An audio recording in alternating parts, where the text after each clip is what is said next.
Olá e sejam bem-vindos ao primeiro episódio de Kings of History, um podcast onde iremos falar de todos os reis de Portugal de forma cronológica.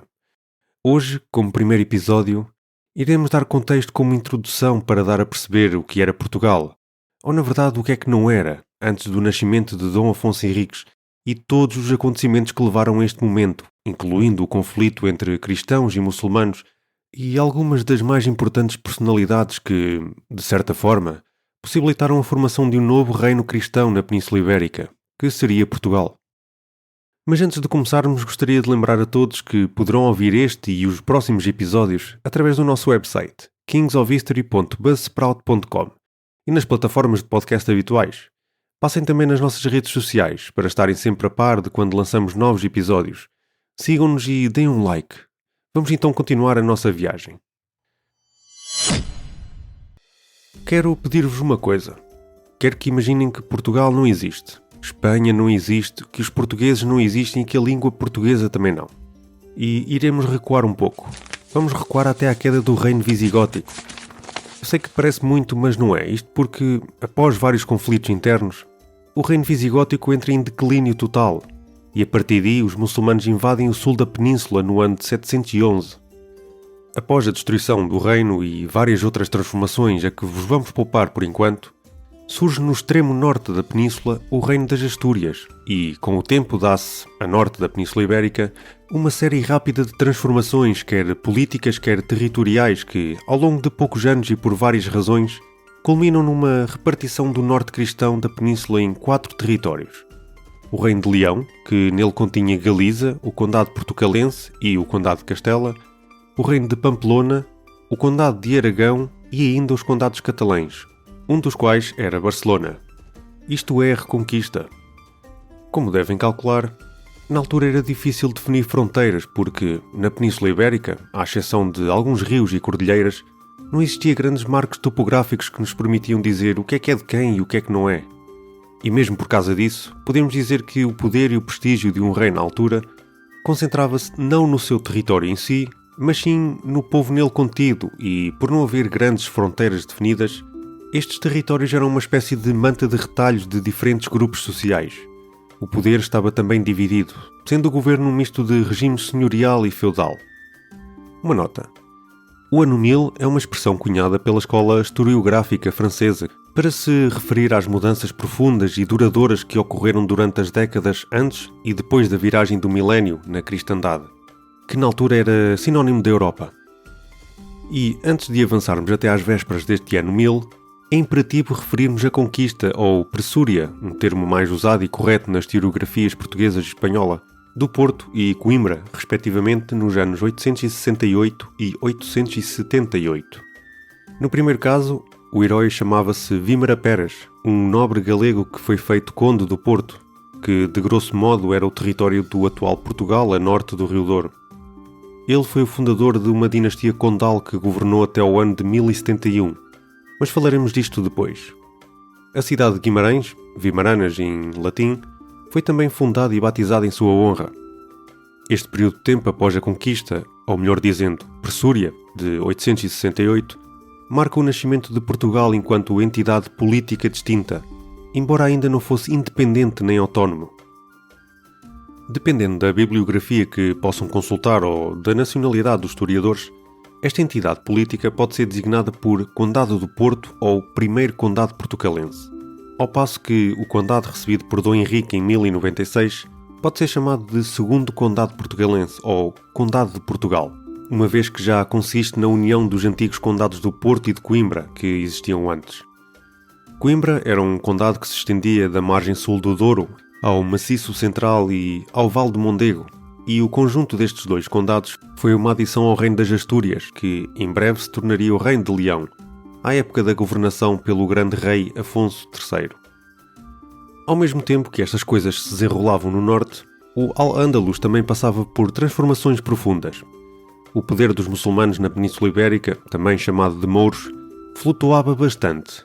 Dependendo do líder à época e de outras circunstâncias, eles tanto conseguiam projetar o seu poder e impor algum grau de supremacia sobre o norte, como também estavam tão fracos que eram presa fácil para assaltos, pilhagens e até algumas perdas de território. No ano de 756, depois de uma série de revoltas e agitação civil que ameaçava destruir o recém-conquistado Al-Ándalus, Abd al-Rahman I, um príncipe omíada da Síria, conseguiu estabilizar a situação e tornou-se o primeiro emir de Córdoba. A sua família, os omíadas, tinham sido os califas de todo o mundo muçulmano, mas foram derrubados e praticamente aniquilados pelos abássidas no ano de 750. Ele foi o único sobrevivente masculino do massacre. O seu novo emirato estendia-se de forma grosseira pelo termo de Saragossa, continuando para o termo de Toledo e as áreas em redor da atual Madrid, e para sudoeste, seguindo a bacia do Tejo e terminando nas costas atlânticas, em redor do atual Cabo Carvoeiro, falando claro em fronteiras aproximadas. Mas poderão estar a perguntar, o que é um termo? Podemos pensar num termo como um território dependente da cidade juridicamente e economicamente, como uma espécie de concelho. Isto significava que, entre as áreas nucleares do Emirato e os reinos cristãos no norte, existia uma porção enorme de território, essencialmente terra de ninguém, cujas populações se autogovernavam e, só em teoria, submetidos à autoridade do Emir. Isto constituiu uma oportunidade para os reinos cristãos do norte, que tiraram partido dos períodos de instabilidade no Emirato, para avançar para sul, conquistando, articulando, às vezes bastando uma exibição de força para convencer estas pequenas comunidades a juntarem-se aos seus domínios. É por isso que chamamos ao evento de 868 a Pressúria do Porto e não a Conquista, já que aquela cidade foi basicamente anexada ao crescente reino das Astúrias, sendo antes administrada quase como uma comuna independente pelo seu próprio povo e não pelos muçulmanos. Chegamos então ao ano de 929. O emir Abd al-Rahman III tomou o título de califa, no fundo reivindicando a herança perdida pela sua família na Síria e desafiando abertamente a legitimidade dos abássidas, sediados em Bagdade. Este foi provavelmente o período da Idade de Ouro Islâmica na Península, não tanto em termos de ganhos territoriais, mas nos avanços científicos, culturais e de engenharia. É irónico que, no final desta época dourada, a fase de maior expansão territorial desde os dias da invasão de 711 vá marcar o próprio fim do califado. E é disto que vamos falar agora. E prosseguimos então para a segunda metade do século X, com uma grande ameaça muçulmana, chamada de Al-Mansur. Al-Mansur tornou-se um Aib, que era uma pessoa que governava os territórios em nome do califa. Um califa era o equivalente a um imperador cristão, com poderes políticos e religiosos em simultâneo. E este califa era Hisham II, que sobe ao trono com uns tenros 10 anos de idade no ano de 976. O facto do califa ser tão novo deu alguma liberdade a Al-Mansur para tomar uma atitude mais ditatorial e de conquista. E, para podermos ter uma visualização dos territórios na Península Ibérica, os territórios cristãos, mais propriamente Leão e Pamplona, e os condados catalães, concentravam-se no norte da península, enquanto o resto era ocupado pelo Califado de Córdoba. Voltando então ao Al-Mansur. Este, ao longo de 2 décadas, conseguiu fazer recuar as fronteiras cristãs até ao Douro e saqueia Pamplona, Leão, Barcelona e ainda a Catedral de Santiago de Compostela, até à data da sua morte no ano de 1002. Para o território que agora constitui Portugal, este recuo significou a extinção do Condado de Coimbra, que foi obliterado pelos invasores. Mas o poder que o Aib conseguiu obter foi o último prego no caixão para os califas omíadas. No seguimento das disputas que surgiram entre os sucessores de Al-Mansur e os califas, o Califado de Córdoba acaba por implodir devido a várias fações quererem tomar o seu poder, originando assim vários reinos independentes, que passam a denominar-se de reinos taifa. Mas, mais para norte, a velha dinastia afonsina reinava Leão desde os dias do reino asturiano, mas nunca conseguiu recuperar verdadeiramente dos ataques de Al-Mansur e, ainda por cima, os condados dependentes da coroa leonesa adquiriram cada vez mais independência. O reino de Pamplona cresceu durante estes tempos de maneira notável, sob o controlo do rei Sancho Garcês III, que adquiriu o condado de Aragão, alguns condados catalães e ainda Gasconha e Toulouse. O rei Sancho Garcês III de Pamplona acaba por morrer no ano de 1035, mas consegue assegurar para o seu filho mais novo, Fernando, os condados de Castela e Álava. O título de reino de Pamplona ficou para o seu filho mais velho, Garcia Sanches III.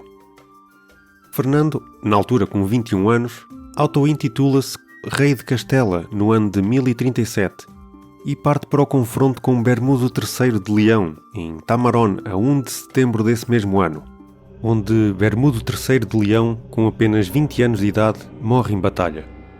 Tendo em conta que não existia um herdeiro direto ao título de Rei de Leão, após a morte de Bermudo III, Fernando torna-se Fernando I, Rei de Leão e de Castela, através dos direitos da sua esposa, irmã de Bermudo III, e a melhor representante ainda viva da dinastia Afonsina. Fernando I iria passar as seguintes 2 décadas a consolidar o seu poder, que era bastante contestado pelos nobres locais, enquanto também se tentava afirmar como autónomo face ao seu irmão, Garcia Sanches III, rei de Pamplona. Mas no final os papéis invertem-se. O reino de Castela, outrora sujeito à suzerania de Pamplona durante o reinado do pai de ambos, passou agora a denominá-lo como vassalo. Fernando I de Leão e Castela, agora com estas questões resolvidas, torna, no ano de 1055, as taifas a sul e a ocidente o seu foco de ação. Fernando passou os últimos anos da sua vida afirmando a sua supremacia sobre muitos dos reinos taifa, exigindo-lhes a vassalagem e o pagamento de tributos em ouro, chamados de párias. Na frente da guerra ele concentrou os seus esforços especialmente no ocidente, conseguindo conquistar Lamego, Viseu e no ano de 1064 reconquistou Coimbra, repondo assim as fronteiras no rio Mondego até abaixo do rio Douro e ainda leva a fronteira oriental até perto de Toledo. Fernando I acaba por morrer no ano de 1065, com cerca de 49 anos, e como já era tradição na dinastia Jimena, este reparte o seu território pelos 3 filhos. Sancho, o mais velho, que fica com o reino de Castela, surpreendentemente, pois, por norma, o filho mais velho ficava com o reino mais antigo e estabelecido, que neste caso era o reino de Leão. Ao segundo filho, Afonso, dá o reino de Leão, e a Garcia, o mais novo, dá o reino da Galiza, onde existem os condados de Portugal e Coimbra. Às suas 2 filhas concede as cidades de Toro a Elvira e Zamora a Urraca. Porém, esta partilha entre irmãos iria dar muito que falar.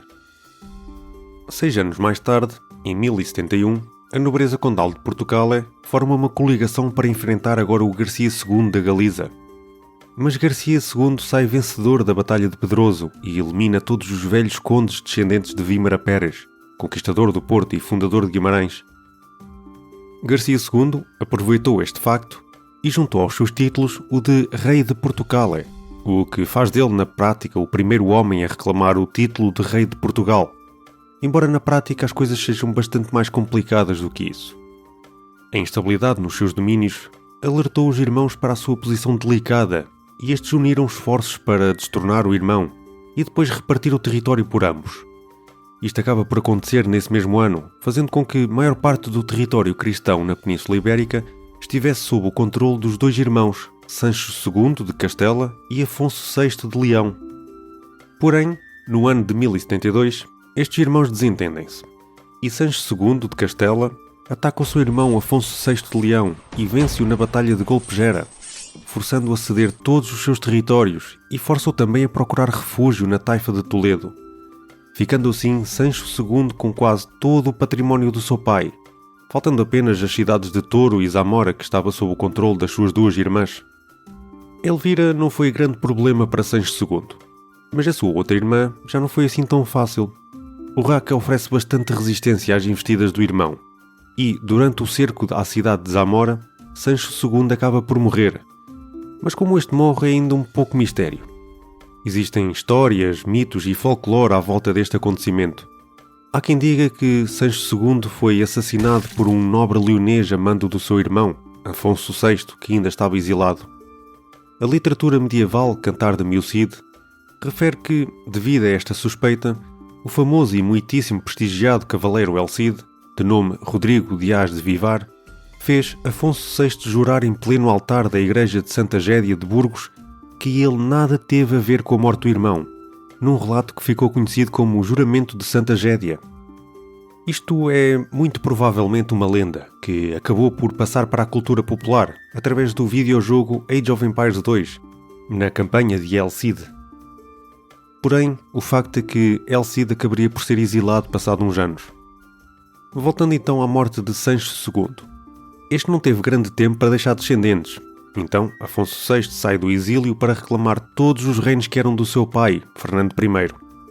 Embora fosse ter bastantes dificuldades a cimentar a sua posição diplomaticamente, por causa das várias resistências internas, não tardou muito a virar o seu foco de ação na reconquista do território a sul, sendo que no ano de 1085 consegue aquela que é a maior conquista para os cristãos, a cidade de Toledo. Toledo era a grande capital dos visigodos e tinha uma posição central na península. Quem governasse Toledo poderia reclamar a herança visigótica em toda a Espanha, o que era no fundo o propósito da reconquista cristã. Este feito foi de tal maneira importante que foi sentido por todo o ocidente cristão, e como tal, as restantes taifas muçulmanas na Península Ibérica viram-se obrigadas a pedir apoio a uma nova facção já instalada no Magreb, no norte de África, os Almorávidas. No ano seguinte, em 1086, um exército almorávida desembarca no sul da península e marcha rumo a norte para batalhar Afonso VI. Esta batalha deu-se em Zalaca, ou Sagrarras, perto de Badajoz, a 23 de outubro de 1086, e com uma pesada derrota para Afonso VI, que na verdade também era uma derrota para toda a cristandade. E mesmo por esta razão, após a batalha, vários nobres além-Pirineus responderam a um apelo de Afonso VI, para tentar sarar as feridas da batalha e minimizar o proveito que os almorávidas pudessem tirar da mesma. Mas vamos falar agora de um aspecto muito importante, ao qual Afonso VI deu bastante importância para tentar consolidar o seu território. Uma política religiosa forte. Isto porque, até à data, nenhuma outra instituição tinha a capacidade de ocupar todos os territórios como a Igreja, pois, da mais pequena terra à maior das cidades, não existiam vazios nesta malha. Mas provavelmente alguns de vocês não estão familiarizados com os termos que vou falar em seguida. Mas sigam-me e tentem visualizar esta hierarquia. A hierarquia da Igreja, na altura, seria o seguinte. Vamos imaginar uma pirâmide. Na sua base temos capelas e igrejas. Acima temos igrejas paroquiais. Acima das igrejas paroquiais temos os chamados vicariatos. Vicariatos seriam territórios que estão sob a jurisdição do vigário, que era um padre adjunto a um prior ou um pároco com os seus companheiros, mas com a responsabilidade de os supervisionar. Acima dos vicariatos temos dioceses, integradas numa arquidiocese ou província metropolitana. E por último, no topo da pirâmide, temos Roma. E com esta explicação feita, conseguimos perceber que da mais pequena terra à maior das cidades era possível haver uma comunicação muito eficaz através da Igreja. E foi nisto que Afonso VI pensou quando quis consolidar o seu território. Mas este tipo de organização não era assim tão fluida durante a primeira metade da Idade Média. Isto só se tornou norma durante os séculos XI e XII, com aquilo que chamamos de Reforma Gregoriana. A Idade Média era anteriormente conhecida como Idade das Trevas, um termo que a maioria dos historiadores prefere não usar na atualidade, mas que inclui o período entre a queda do Império Romano Ocidental e o já mencionado Ano 1000. Portanto, Afonso VI apoiou assim a reforma litúrgica e administrativa, tal como teria feito o seu pai, Fernando I, ao abrir no ano de 1080 o Concílio de Burgos, para impor definitivamente os princípios da reforma gregoriana, especialmente nos novos territórios conquistados aos muçulmanos, onde as práticas moçárabes eram a preferência. Então, Afonso VI apoiou-se fortemente nos clérigos enviados de Colônia em França, para fomentar a reforma e, portanto, todos os centros eclesiásticos foram-se adaptando e foram absorvendo esta reforma progressivamente, com as cátedras a serem preenchidas cada vez mais por homens fiéis à reforma, muitos deles franceses. Um destes centros, a Diocese de Toledo, era um centro religioso de extrema importância que competia com Braga pelo título de Primaz das Espanhas e era ocupado pelo bispo Bernardo de Sédirac. Em Braga chegaram também muitos membros episcopais oriundos de França, que acompanhavam o futuro conde Dom Henrique de Borgonha, que chegou à península respondendo ao apelo de Afonso VI e que era sobrinho do abade de Cluny. Este seria uma peça extremamente importante para o que se segue. Com ele veio também Raimundo, o seu primo descendente da família condal de Borgonha, uma família diferente da família ducal de onde vinha Henrique. O conde Henrique vinha do muito importante e prestigiado Ducado de Borgonha, e membro da dinastia dos Capetos da Coroa de França. Isto porquê? Bem, para começar, Dom Henrique era filho de Henriques, que por sua vez era filho de Roberto I, Duque de Borgonha. Este último era filho de Dom Roberto II de França. Para além de que Dom Henrique era ainda irmão dos dois duques de Borgonha que sucederam ao Duque Roberto I. Ou seja, Dom Henrique tinha bastante influência política e diplomática. Podemos dizer que era uma pessoa bastante importante que chegou à península para ajudar Afonso VI a proteger o seu território. E como é que o território precisava de ser protegido, perguntam vocês? Pois bem, os velhos inimigos almorávidas, uns anos depois de se terem retirado da península a seguir à Batalha de Zalaca, acabam por voltar. E agora não vinham com ideias de ajudar os seus correligionários, mas sim conquistá-los, a eles e aos reinos cristãos.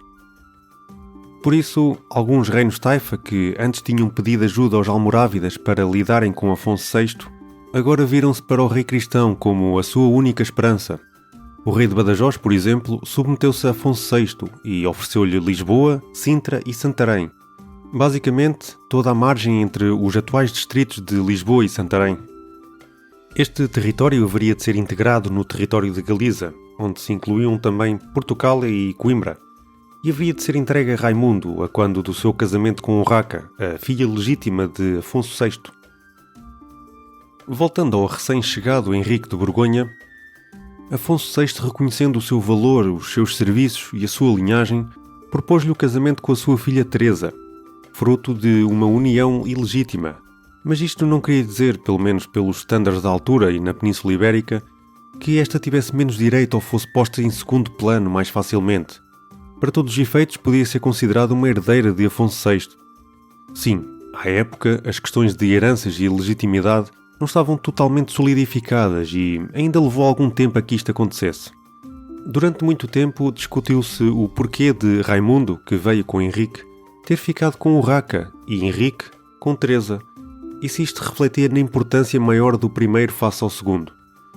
Não foi de todo o caso. De facto, Henrique era quem tinha a linhagem mais importante dos dois, mas um casamento entre ele e Urraca não era viável, pois ela era fruto do segundo casamento de Afonso VI com Constança de Borgonha, irmã do pai de Dom Henrique. Portanto, Constança de Borgonha era tia de Dom Henrique, o que fazia com que Dom Henrique e Urraca fossem primos diretos, e uma união desta natureza era proibida pela Igreja na altura. Como tal, visto que não havia qualquer relação parental entre os dois, Afonso VI permitiu o casamento entre Dom Henrique e Dona Teresa de Leão. Enquanto isto decidia, Raimundo, que não estava no seu melhor desempenho e já tinha perdido território a sul para os almorávidas, como por exemplo Lisboa, começava a decair aos olhos do monarca. E é então que Afonso VI concede os antigos condados de Portugal e Coimbra e o termo de Santarém a Dom Henrique, quando este se casa com a sua filha, Dona Teresa. Com isto, Dom Henrique assume o comando dos seus novos territórios e procura logo começar a conviver de forma pacífica e diplomática com os poderes políticos existentes nestes territórios, que, de certa forma, o viam com maus olhos, pois ele era o elo que faltava na cadeia do poder que já estava vago desde a queda dos condes vimaranenses de Portugal.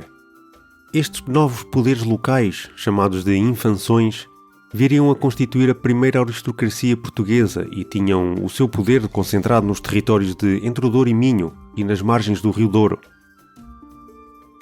Um dos ideais que Dom Henrique estava acostumado e que trouxe de França foi o sistema feudal, no qual os duques e condes, apesar de estarem teoricamente sob a alçada do rei, tinham um certo grau de autonomia.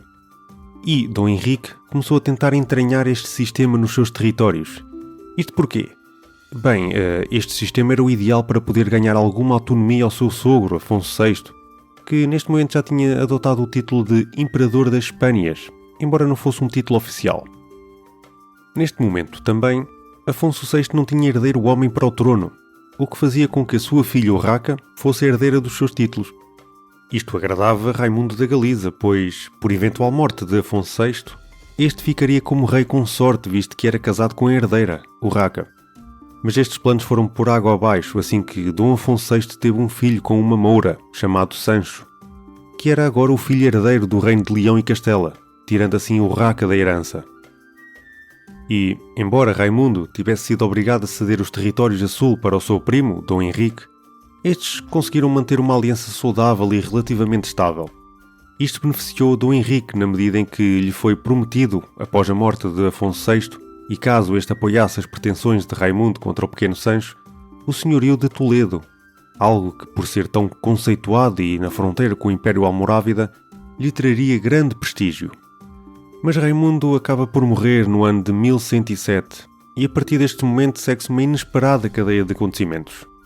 O príncipe herdeiro, Sancho, filho de Afonso VI, morre frente aos Almorávidas na Batalha de Uclés, a 30 de maio de 1108, e a fronteira recua fortemente até ao redor de Toledo.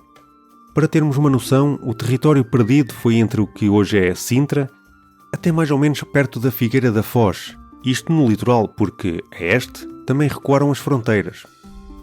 E com isto, Afonso VI, temendo a integridade do seu reino e para fortalecer o combate contra os Almorávidas, força o casamento da sua filha Urraca, agora viúva, com Afonso I de Aragão, apelidado de O Batalhador.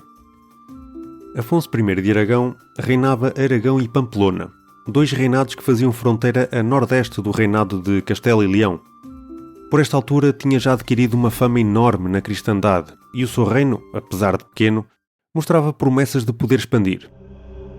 E a 1 de julho de 1109, Afonso VI morre e Afonso I de Aragão, que não só tinha as coroas de Aragão e Pamplona, como alguns condados catalães e ainda algumas expansões a sul do rio Ebro, passava agora a assumir o título imperial do seu sogro, porque o casamento dele com Urraca fazia dele rei consorte e, como tal, praticamente senhor de todo o território cristão peninsular. Mas atenção, Afonso I de Aragão não ficaria com os títulos de Leão e de Castela. Estes foram herdados por Urraca, mas visto que eram casados, Urraca e Afonso I de Aragão ficariam senhores de todo o território cristão peninsular, cada um com os seus títulos. E chegamos agora ao final deste episódio de introdução, e neste momento temos Afonso I de Aragão e Urraca Leão de Castela a controlar todo o território cristão na Península Ibérica, e ainda Dom Henrique, com o seu casamento com Dona Teresa, passava a controlar os condados de Portucale, Coimbra e ainda a cidade de Santarém. No próximo episódio, vamos dar continuidade à nossa história, onde iremos finalmente ficar a conhecer os primeiros anos de vida de Dom Afonso Henriques. Vemo-nos no próximo episódio. Um bem-aja a todos.